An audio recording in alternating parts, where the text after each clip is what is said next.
Hi, I'm Jill McKenna. I am the campaign marketing manager at Ruby, and today I'm so delighted to be speaking with Melissa Barker. Melissa is a business coach and social media consultant who's been helping businesses with marketing and sales strategy for over a decade. She's a trailblazer in the field of social media and the author of the first college textbook. She's literally written the book on social media marketing. The book is called Social Media Marketing: A Strategic Approach, and it's going into its third edition. Thanks for joining us, Melissa. Thank you so much for having me. How are you feeling about posting times and sending times for information? Is that really changing right now?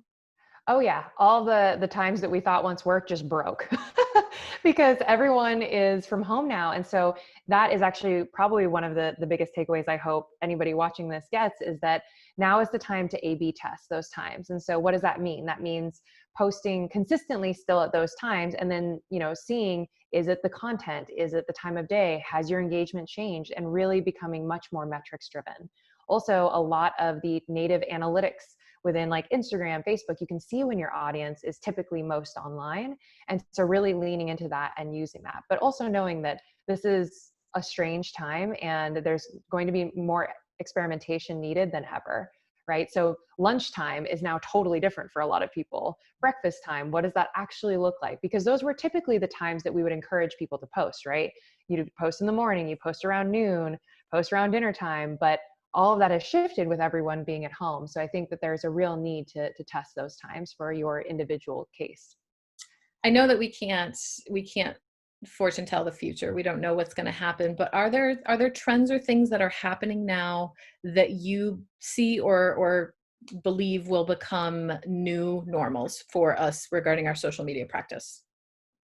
Yeah, absolutely. I think the biggest thing is that the standards for content and quality social media content have just raised like exponentially, right? When we have so much information now more than ever, we can't afford to put out like half-baked content. It really has to be timely, it has to be high quality, or you're going to get unfollowed at this point. And that's what I'm seeing happen to a lot of different businesses that, are still trying to maybe keep their posting schedule, but the quality of the content has gone down. So I think they're across the board. I mean, it is going to call all of us to create better and to create content that we ourselves would want to consume.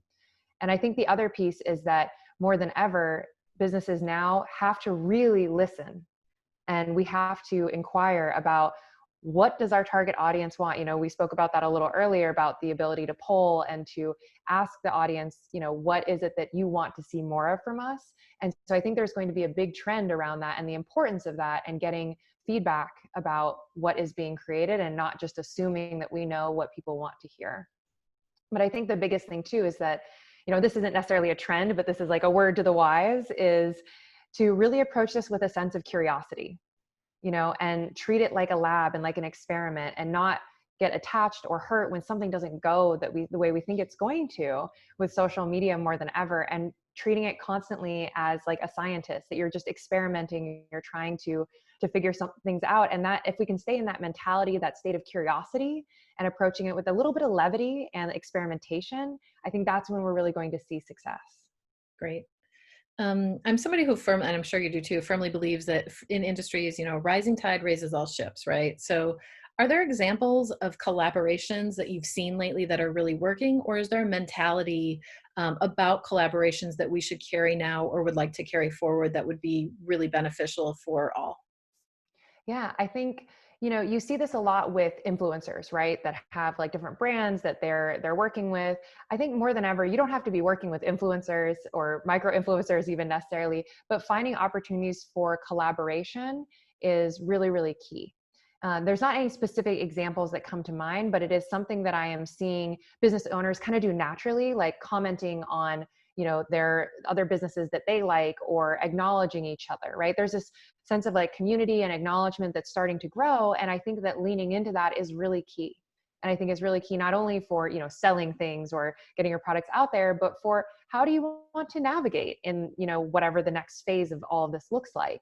And I think that emphasis on local and community is key. And so thinking about what are some businesses that I might want to collaborate with from a social perspective, maybe running like a joint giveaway or contest, or just always knowing that you're going to engage with each other's content. I'm curious about influencers since you mentioned them. I know their role has really been changing in social media within the last year. And I'm curious how the role of influencers is playing out during this time of COVID and hopefully when we move into post-COVID. Hmm. Yeah, I mean, what I've really been seeing is that actually micro influencers have been the ones that are being tapped into more, and a lot of the strategy around businesses working, because the larger influencers have, again, a broader audience. They don't necessarily have a specific target market now associated with them, and so I have been seeing many of them, unfortunately, not doing as well during these times and having as broad reaching approach. And we're now looking more to like the local micro influencers, and I think that that is the direction things have been going even pre-COVID, was that micro influencers were becoming a much more important part of doing business. I was curious about when we're talking about, coming from a place of service, we want to obviously portray our companies for the good works that we do also.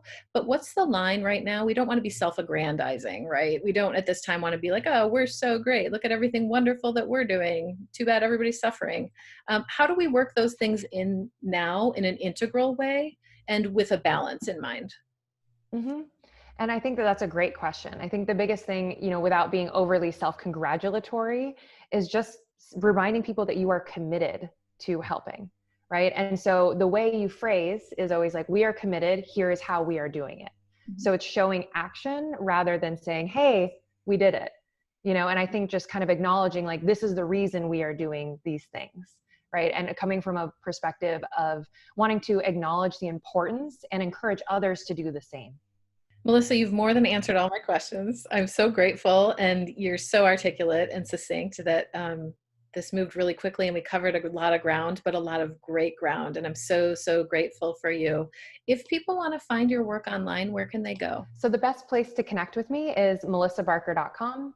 That is my primary website. And if someone is looking for whether that's small business coaching or to get help with a social media audit or the social media master certification course, all the links are there. And I would love to connect with them. Great, and they should connect with you. Thank you so much. I'm sure we'll be talking to you in the future again. I'm so grateful for your time. Thank you. It's so wonderful to be here and loved having these conversations. I think these are really important conversations to be having, especially in light of everything that's going on. So thank you so much for having me. Absolutely, our pleasure.